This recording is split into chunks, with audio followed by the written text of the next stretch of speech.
Vamos a dar inicio al webinar del día de hoy. Vamos a tocar un tema sumamente importante, valioso en estos tiempos, que es el cuidado del adulto mayor. Y vamos a ir conversando y descubriendo juntos el por qué la importancia de tocar estos temas del cuidado del adulto mayor en nuestra población, porque se está comportando de una manera interesante a nivel mundial. La población cada vez es más longeva, tenemos más adultos mayores y necesitamos tener mucho más claro qué hacer, cómo cuidarlos, cómo darles una mejor calidad de vida en algunos casos. Pero remontémonos un poco en la historia.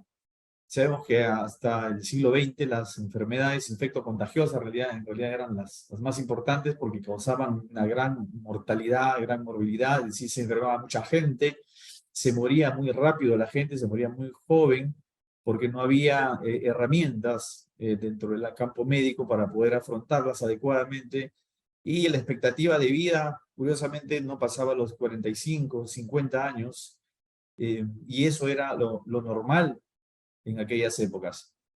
Hasta que el doctor Alexander Fleming descubre, el año 49, descubre la penicilina, que marcó un hito súper importante en la historia, porque a partir del descubrimiento de la penicilina se logra el inicio de un combate mucho más activo contra los gérmenes, que hasta ese entonces pues eran los mayores causantes de mortalidad en la población. Entonces, a partir de este descubrimiento, era inevitable que la población ya no se muriera, ¿de acuerdo? Y entonces iba a haber un aumento creciente, un tiempo de sobrevida iba a aumentar, porque pasaron a tomar mayor relevancia ya no las enfermedades infecciosas, porque a partir de la penicilina se empieza la investigación y se empiezan ya a descubrir y a crear antibióticos de todo tipo para tratar de abarcar a la mayor cantidad de gérmenes pues, que provocan las enfermedades infectocontagiosas que son letales. Entonces la población empieza a tener un giro importante y cambia un poquito la dinámica del crecimiento poblacional. Y hoy en día, aquí el gráfico es muy fácil de ver cuál es la diferencia bastante grande. Fíjense, por ejemplo, solamente en 30 años, cómo aumentó la población. Del año 1990 al 2020, la población se multiplica y la proyección que se tiene a nivel mundial en los próximos años es realmente muy expectante respecto a la cantidad de gente que va a estar poblando el planeta y el porcentaje de esta población que va a ser adulta mayor. ¿Y qué es entonces una persona adulta mayor? Empezamos por la definición. La Organización Mundial de la Salud considera un adulto mayor a alguien que está por encima de los 60 años. Algunas academias médicas, la Academia de Geriatría y algunas otras entidades han alargado, digamos, o puesto otra valla para esto, para definir a una persona de la tercera edad adulta mayor a partir de los 65 años. Pero vaya, entre 60 o 65. Imaginemos que es a partir de los 65 o tomemos en cuenta que es a partir de los 65 años en adelante. De 65 años en adelante, igual la población de adultos mayores va a ser pero muy grande. Y entonces surge la gran pregunta, muchas de esas personas adultas mayores van a necesitar cuidados adecuados para poder llevar una vida saludable, una vida con prevención, una vida en la cual puedan llevar de buena manera las enfermedades crónicas que van a tener, porque se menciona que cerca de un 30 o 40% de personas adultas mayores tienen por lo menos una enfermedad crónica. Un 15% tienen dos o más enfermedades crónicas. Entonces, en realidad la cantidad de gente que va a necesitar ser cuidada, tener asistencia, es bastante grande. Y entonces sí hay una necesidad urgente y muy pertinente de saber cómo cuidar bien a las personas mayores. Y hoy en día nos podemos preguntar, ¿quiénes son las personas que cuidan a los adultos mayores? Las fuentes primarias de apoyo y de asistencia a las personas mayores son en la gran mayoría personas voluntarias que a veces no tienen preparación en el ámbito médico. Es básicamente la buena intención que tienen de ayudar y de cuidar a las personas mayores. Se sabe estadísticamente que la mayoría de las personas que cuidan a adultos mayores son mujeres, en muchísimos casos. Y un buen porcentaje de ellos surgen pues de lazos personales de parentesco, son los familiares que asumen el rol de cuidadores o son amistades, y en personas que no tienen eventualmente da esta facilidad, bueno, hay, la vecindad, los amigos, adoptan el papel y toman el papel de los cuidadores. Pero entonces hay una gran población que necesita ser informada adecuadamente, ser entrenada, ser orientada de la mejor manera para que ejerzan la función de cuidadores de una forma adecuada.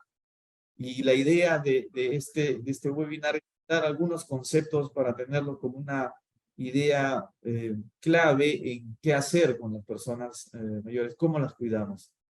Se están en los últimos años practicando, poniendo a prueba una serie de mecanismos, de fórmulas para poder cuidarlos mejor. Se hacen cuidados dentro del domicilio, se hace teleasistencia, tratando de utilizar de la mejor manera la tecnología para de alguna manera disminuir el impacto que tienen todas las posibles causas o todos los posibles deterioros, factores que van a influir en la salud de un adulto mayor.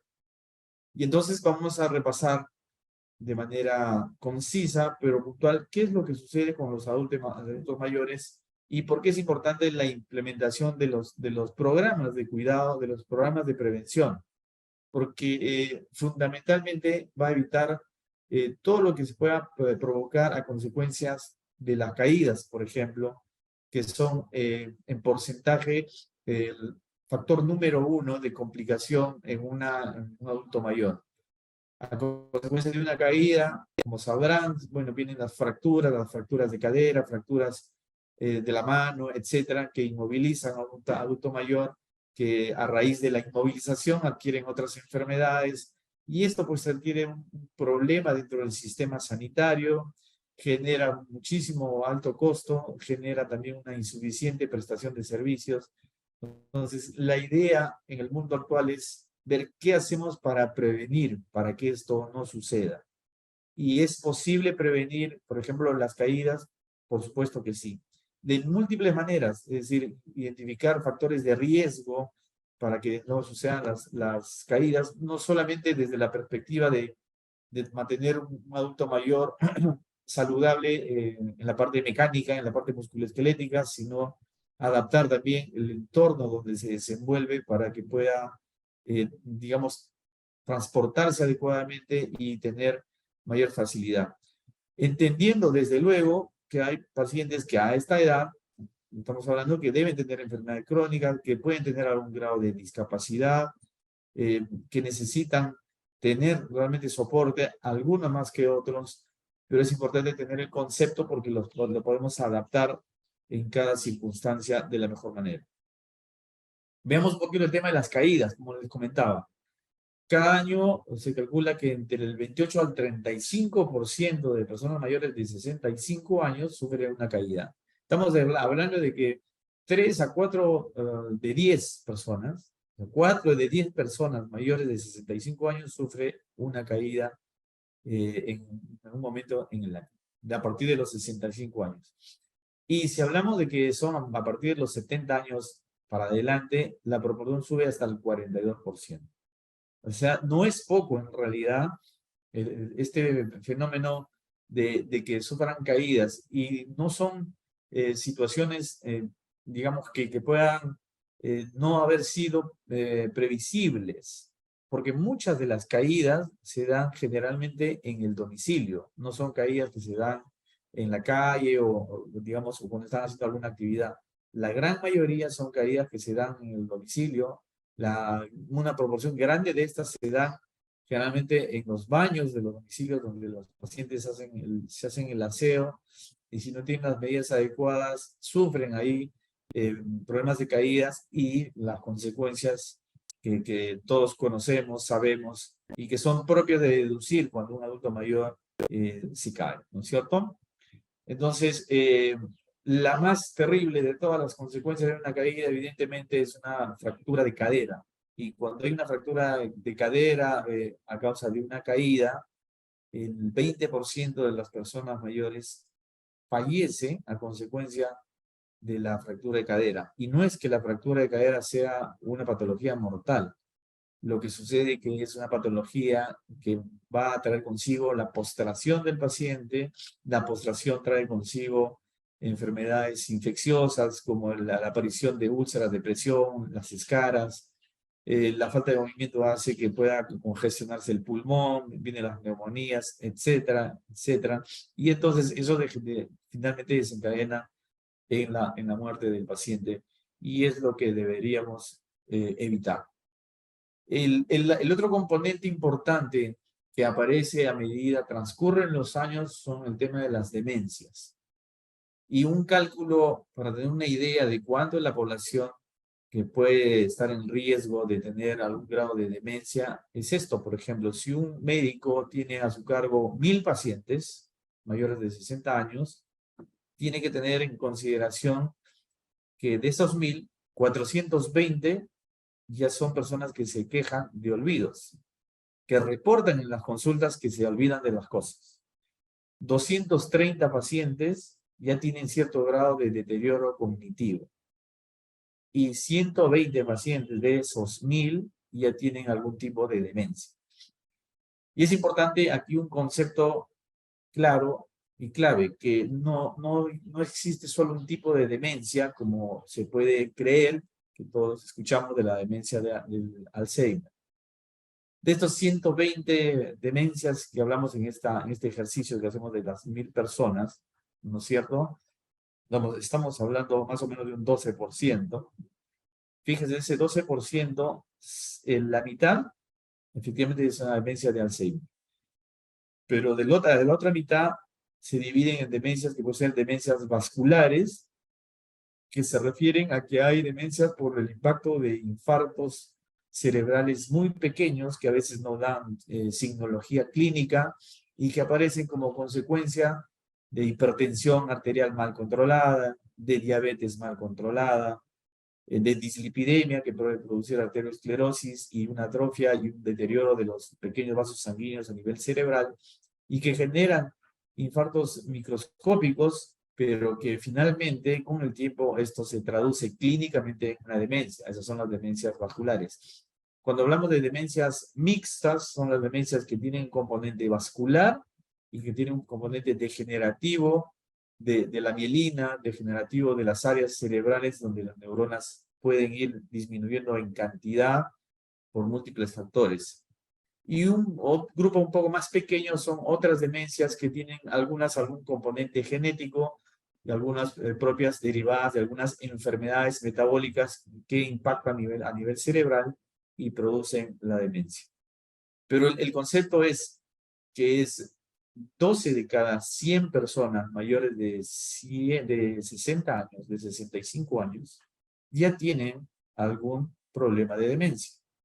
Y eso es un tema que se va a convertir en un problema social finalmente, donde tendría que haber una intervención global en saber qué hacemos para prevenir y en todo caso qué hacemos después para cuidar adecuadamente a estos pacientes para que no evolucione rápidamente o para que no se deteriore y no tengan las complicaciones del no cuidarlos de forma adecuada. Entonces hablemos un poco de cuáles son las claves para un cuidado adecuado en un paciente adulto mayor. Y no son difíciles en realidad. Es un tema de organización y de saber qué hacer. La clave más importante es la educación, es decir, darle mucha información sobre los temas de alimentación, de higiene, de los cambios posturales en pacientes que están postrados, por ejemplo, de una adecuada supervisión de tratamiento, pero fundamentalmente hoy se sabe que el apoyo emocional tiene un impacto impresionante sobre la evolución del cerebro en la persona adulta mayor. Hoy se sabe que las personas que tienen un entorno mejor configurado, que donde tienen afecto, donde tienen cuidado, donde vive un entorno sano, saludable, donde hay motivación, donde hay empatía, donde hay factores que lo motiven, es un adulto mayor que indudablemente va a tener mucho menos riesgo de enfermedad, no solamente cerebral, sino de enfermedad orgánica. Hay mucha relación entre el impacto que tenemos en el cerebro, en la emoción, y lo que se traduce a nivel clínico, sobre todo en una persona adulta mayor. Y para eso, los profesionales de la salud debemos entender que hay que estar cada vez mejor preparados para dar una comunicación adecuada al paciente. Y la comunicación adecuada al paciente no es solamente transmitir con palabras, darle información suelta. La comunicación es un proceso que de repente no se tiene muy claro hoy en día, que la comunicación asertiva, adecuada, empática y que sea realmente muy personalizada y que sintamos que el paciente nos escucha y está entendiendo lo que le decimos para poder saber que realmente lo que queremos transmitir está llegando a los niveles donde queremos que llegue y se está entendiendo como debería entenderse. Y esta comunicación, pues evidentemente tiene que ser muy actualizada, tiene que ser coherente y tiene que ser comprensible de acuerdo a la persona que tenemos al frente para no generar lo que no queremos, porque en muchos casos puede generar más bien ansiedad, temor, etcétera, si es que nuestra comunicación no ha sido la más acertada y no ha sido dada de la mejor manera. Entonces, ¿cuáles son claves para el cuidado del adulto mayor? Por ejemplo, en la casa, si hablamos de que se pueden dar caídas, hay que adaptar la casa a las necesidades del adulto mayor. Hoy en día hay mucha alternativa, hay muchas herramientas que se pueden poner en práctica para acondicionar las casas, acondicionar algunos lugares de domicilio, como los baños, por ejemplo, para que un adulto mayor pueda desenvolverse adecuadamente, evitando o minimizando los riesgos de caídas, poniendo pisos antideslizantes, poniendo barras para poder agarrarse, etcétera. Es decir, el mercado realmente sí ha creado muchas posibilidades de herramientas para poder adaptarlas. Cada cual tiene que ir de acuerdo a la capacidad, a las posibilidades, pero siempre hay oportunidad de tener algo y de hacer algo cuando hay la intención realmente de poder cuidar a nuestros adultos mayores. Entonces, hay que adaptar la casa para que se pueda desenvolver de la mejor manera como una de las primeras claves importantes para un adecuado cuidado. Lo otro súper importante es la alimentación, medicación y ejercicio. Una triada que va muy de la mano si es que queremos mantener saludable no solamente la parte orgánica, sino también la parte mental. Acordémonos, como siempre conversamos en algunas otras sesiones, que una alimentación sana tiene un impacto no solamente en los órganos que nosotros conocemos, sino en la función cognitiva de la persona.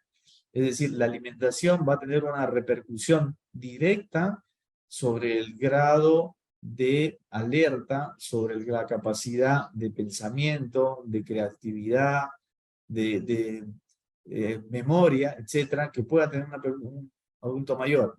Entonces, ojo con el tema de la alimentación, que no es solamente un tema de bajar o subir de peso o un tema estético. Tiene impactos a nivel neuronal.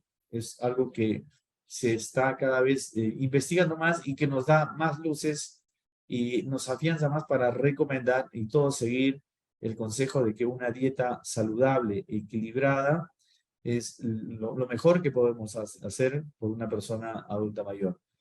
Más aún si entendemos pues, que su metabolismo cambia, que la velocidad con la que puedan procesar los alimentos cambia, por la capacidad de los intestinos, de las vellosidades intestinales que ya son diferentes, que hay que saber qué darles de comer, hay que saber que es diferente a una persona más joven, el tema de digestión, de metabolismo, de las cantidades de los alimentos, etc. Pero basados fundamentalmente en que esto tiene que estar libre de químicos, libre de insumos que han sido procesados, etcétera. Y eso es un tema que debería uno buscar información y tenerla siempre a la mano para ir cada día tratando de mejorar el tema de la alimentación. La parte de la higiene, evidentemente, algunas personas que ya tienen cierta discapacidad, pues van a requerir ayuda, porque la higiene va directamente también relacionada a algunas patologías que puedan generarse a nivel de la piel, básicamente porque a partir de la piel, que es el órgano, y no me equivoco en decirlo, ojo, el órgano más grande que existe en el ser humano es la piel, porque es un órgano, y la piel, si bien nos protege, es la primera defensa que tenemos, pues es la que está más vulnerable hacia el entorno. Entonces puede generarse a nivel de la piel heridas, úlceras de presión, contaminación con hongos, etcétera, que son derivadas básicamente de una higiene no adecuada. Entonces, tenemos que tener en cuenta que si tenemos un paciente que no tiene las condiciones para poder hacerse un aseo de forma personal, bien hecha, pues necesitamos que alguien lo ayude y que esté permanentemente preocupado porque el aseo de la persona adulta mayor que lo necesita sea pulcro, sea permanente y sea adecuado. En estos tiempos todavía, esto en la consulta médica, es penoso ver que hay personas que efectivamente por falta de aseo llegan contaminadas con ácaros, llegan con problemas de micosis extensas, etcétera, que uno dice, pues esto fácilmente podría haber sido evitado si se tiene una higiene adecuada. Una de las claves que está tomando mayor impacto en el mundo de la neurociencia, en el mundo de investigación en geriatría, es que un adulto mayor que está cognitivamente activo tiene mucho más tiempo de sobrevida y tiene mucha más posibilidad de contraer o de adquirir una enfermedad, una demencia, y que se establezca una demencia en él.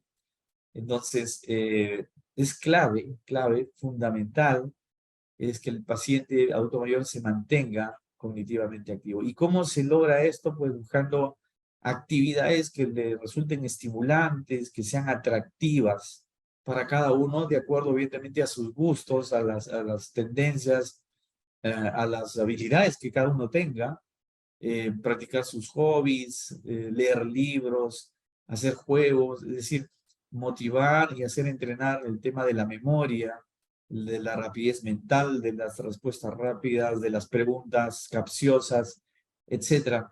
Es decir, es una etapa en la vida en la cual se puede sacar mucho provecho, como les digo a muchos de mis pacientes, es todo lo que de repente no tuvo el tiempo para realizar en su tiempo de juventud, que estaba más ocupado trabajando, por ejemplo, si ya está jubilado, es hacer lo que siempre quiso hacer, practicar el hobby que siempre ha tenido, a desarrollar alguna habilidad que no pudo desarrollar por falta de tiempo, dedicarse a la pintura, a la música, etcétera, etcétera. Todo lo que pueda estimular el cerebro para mantenerlo activo es básico, fundamental.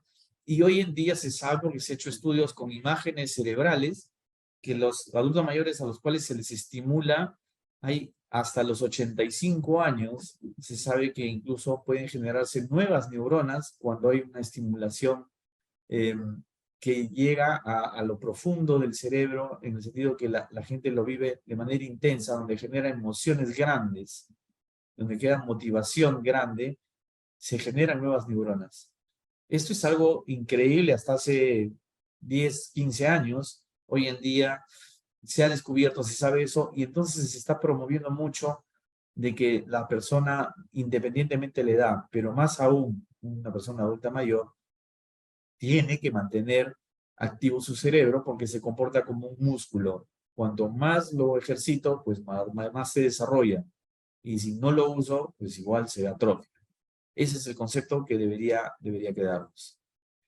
Y evidentemente, hablando de eso, es no solo el ejercicio mental, hay que hacer paralelamente ejercicio físico, es decir, mantener en movimiento el esqueleto axial, la musculatura, para que las articulaciones, para que el movimiento primero nos libre de la posibilidad de una caída, porque en la medida que el adulto mayor esté más fuerte, se movilice con mayor seguridad, mucho menos va a ser el riesgo para que pueda tener una caída. Y esto es un tema que debería ser muy exigente en el sentido del orden que debería de llevarse a cabo una pauta de ejercicio. Es decir, no es la idea hacer un ejercicio de vez en cuando o hacerlo por cumplir 5 minutos y que el abuelito se mueva un ratito.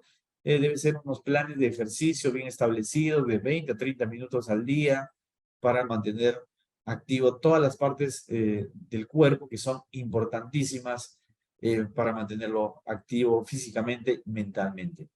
Y a veces resulta bueno y resulta clave el procurar que la actividad física también la pueda realizar de manera conjunta, de repente en compañía de amistades, de gente de la misma edad, para que mutuamente se den ánimo y se motiven y se cree la necesidad y las ganas de seguir haciendo actividad física en el tiempo, que sea un hábito, para que de esa manera el mismo organismo se acostumbre y cuando dejen de hacer la actividad física, pues le pide al cuerpo de que tiene que moverse para poder sentirse mejor.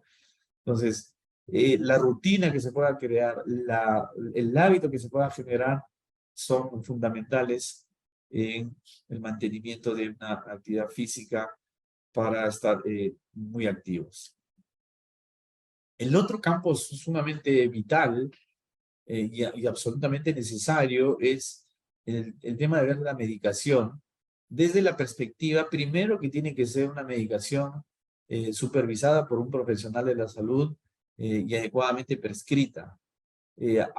Hay todavía, lamentablemente, mucho en nuestra ciudad, en nuestro país, los temas de automedicación, la falta de información del adulto mayor que a veces toma decisiones por sí mismo de dejar, suspende tratamientos sin consultar a su médico, porque vio en la televisión algo, o porque escuchó en la radio, o porque el vecino le dijo, o el familiar le comentó, o finalmente de repente algunos porque leen alguna información en internet.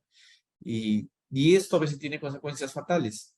La primera causa, por ejemplo, de infartos cerebrales en ancianos es porque son crisis hipertensivas y en muchos casos son porque abandonaron su medicación porque se sentían bien.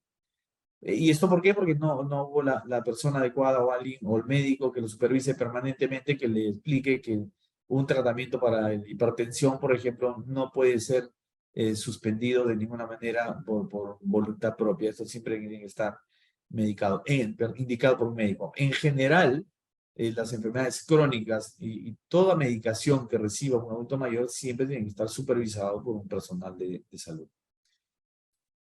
Los otros aspectos que no son menores en importancia de ninguna manera, sí, son, digamos, básicos, como lo mencionábamos, son las relaciones sociales.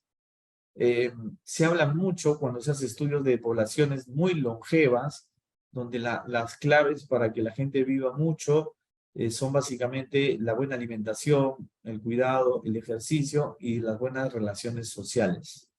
Hay estudios que hablan y que han demostrado que las personas que mantienen mejores sus núcleos de relaciones, núcleos familiares y su eh, grupo de amistades, digamos, las conservan en el tiempo. Hay un estudio que duró 70 años, que se inició hace más de 70 años, y se siguió a esas personas durante todo ese tiempo para lograr definir cuál podría ser el elemento clave que determine que una persona se sienta más feliz y que viva más tiempo.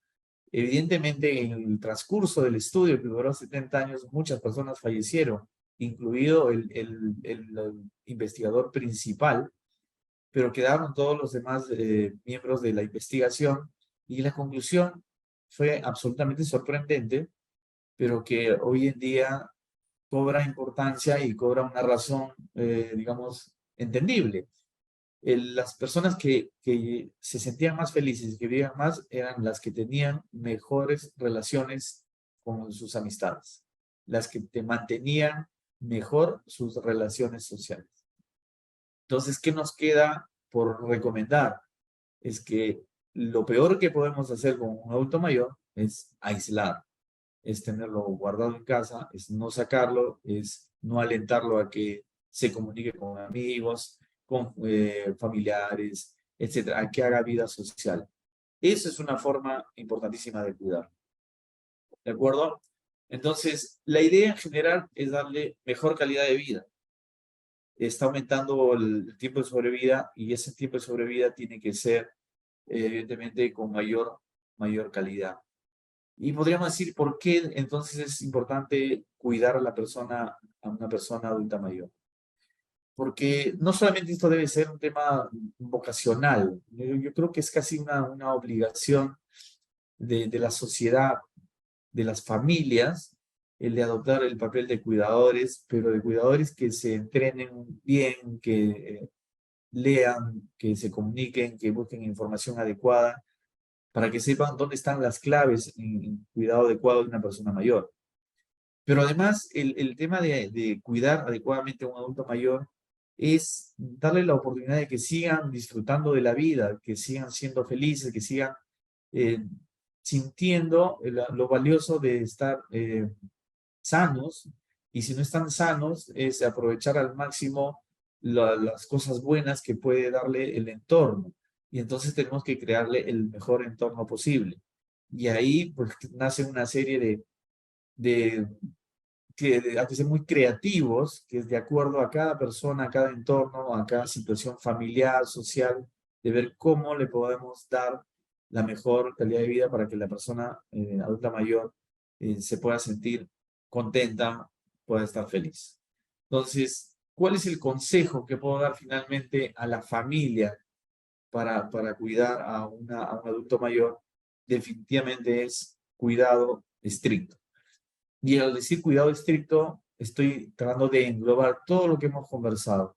Hay que tener cuidado de que no se caiga, hay que modificar algunas cosas en la casa, hay que alimentarlo adecuadamente, hay que animarlo a hacer ejercicio, hay que darle un entorno donde se respire el tema del cariño familiar, de la relación con los amigos, hay que motivarlo a que esté mentalmente siempre activo, no aislarlo, no tenerlo sentadito ni gordito como si fuera un adorno. A los abuelitos a veces uno entra, llega a un domicilio y el abuelito está metido en un cuartito sentado como si fuera un mueble más, donde básicamente no lo estimulan y eso realmente es penoso. Entonces, las familias tienen la obligación, el deber de tener el cuidado estricto en todos los ámbitos que hemos mencionado para lograr un cuidado adecuado de nuestros adultos mayores. Eso es lo que quería compartir con ustedes, un poquito sembrar la semilla de motivación de cada uno y que lo puedan transmitir a sus familiares, amigos, a su entorno social, en tener claro cuál es la importancia de cuidar a los adultos mayores, que no es difícil. Creo que la clave está en tener la voluntad de hacerlo, en ser creativos, porque las herramientas de repente no nos damos cuenta, las tenemos a la mano, solo que no les hemos dado la mirada adecuada para poder hacer uso de ellas y con ellas lograr un mejor estilo de vida, una mejor calidad de vida de nuestros adultos mayores.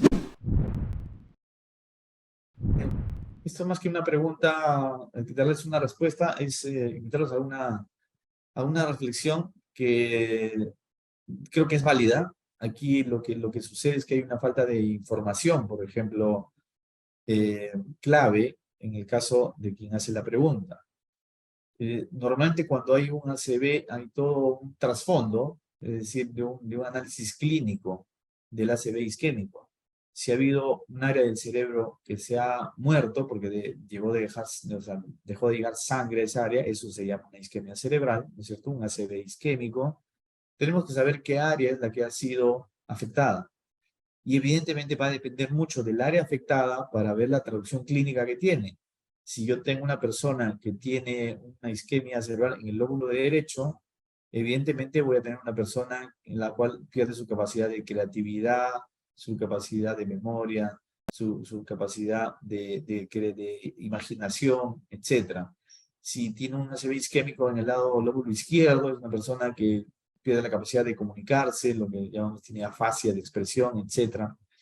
Pero en términos generales, cuando una persona tiene un ACV isquémico, hay un cuadro de fondo que adquieren, que es un cuadro depresivo, que hay que saber cómo afrontarlo y hay que saber cómo entenderlo y también medicarlo si es que es necesario. Entonces, yo le recomendaría a la persona que hace la pregunta es, si la persona no quiere, probablemente no sea un tema voluntario que no quiere.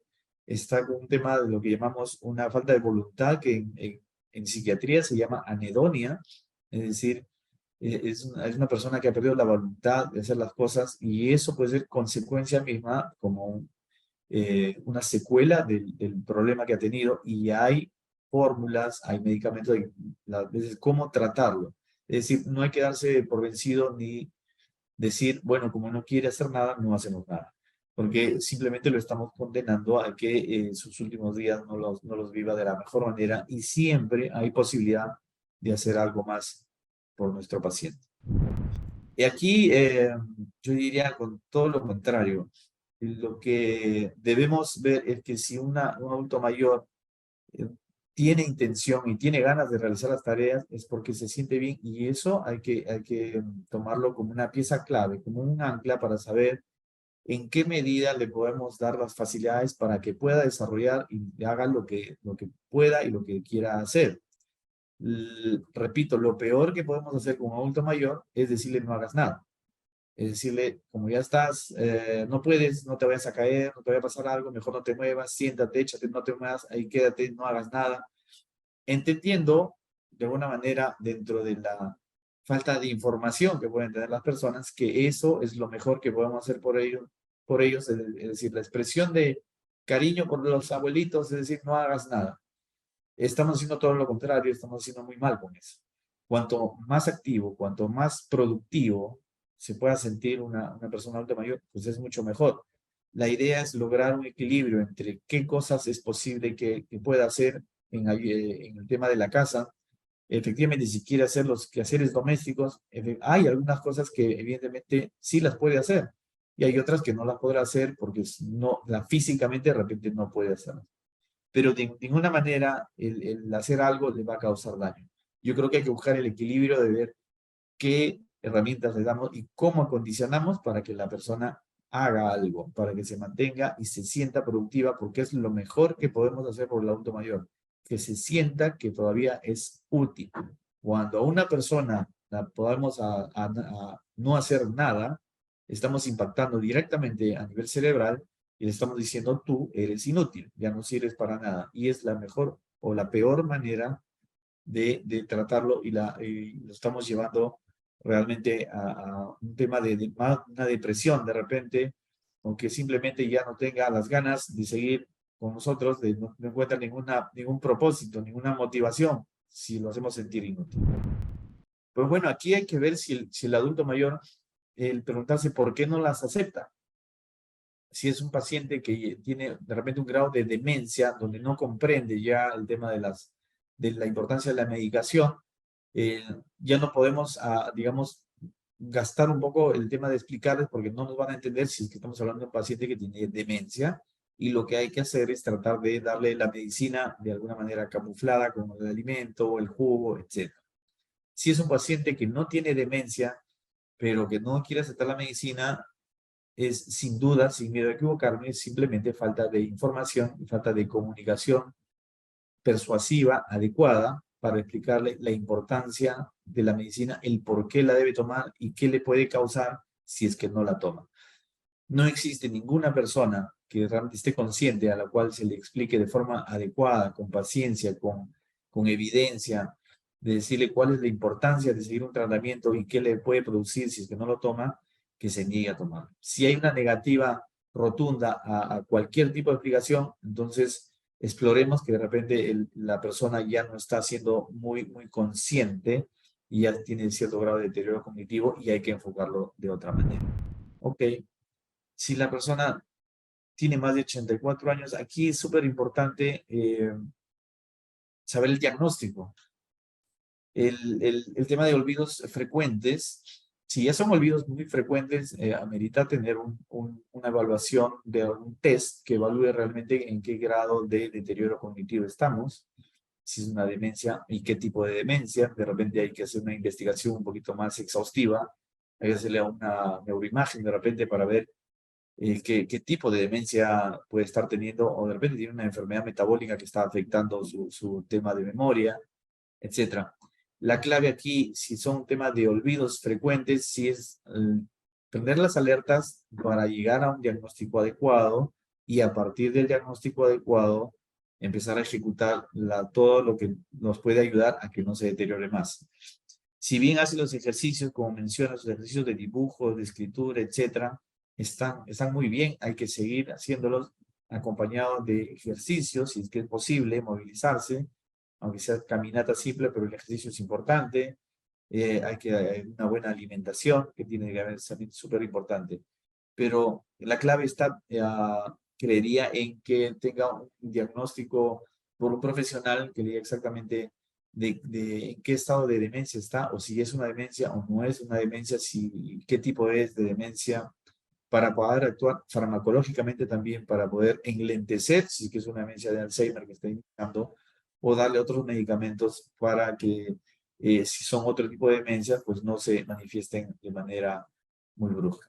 Entonces, la clave aquí yo creo que está en consultar, hacer una consulta y un análisis un poquito más profundo de cuál es el estatus actual de esta persona para poder sobre eso darle más herramientas para poder llevar mejor su tema, ¿no?